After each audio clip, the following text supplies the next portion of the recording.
Chair recognizes Mr. Moskowitz for 5 minutes. Mr. Chairman, thank you. I actually think, you guys listened in the last hearing, and I applaud you for, in this bill, going back 5 years.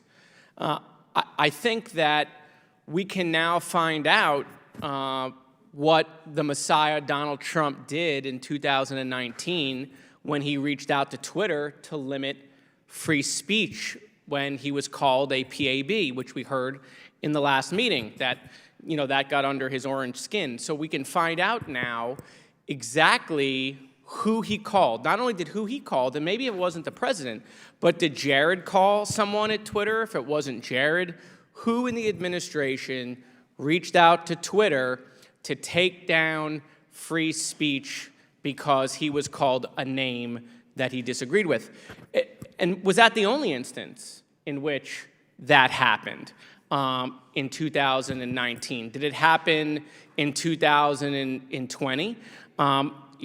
These are questions that I think the American people deserve to know, because it came out in the last hearing that the previous administration was going after free speech.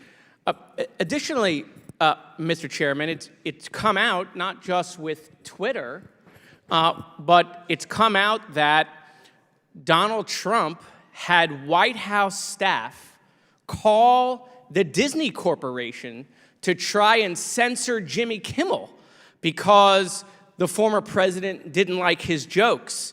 And to quote Jimmy Kimmel, Jimmy Kimmel has responded to this, saying that President Karen demanded to speak to my manager in order to censor my free speech through corporate ownership.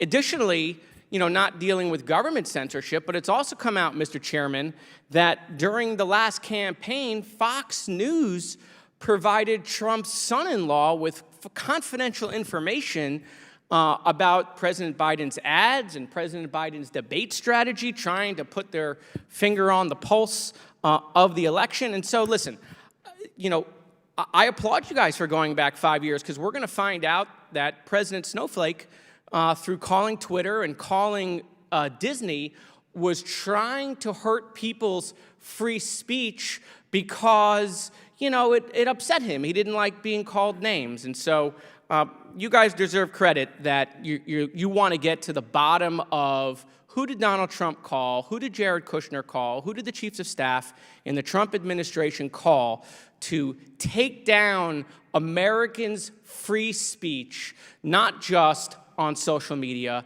but also on television. I yield back. Gentleman yields back. Before we go to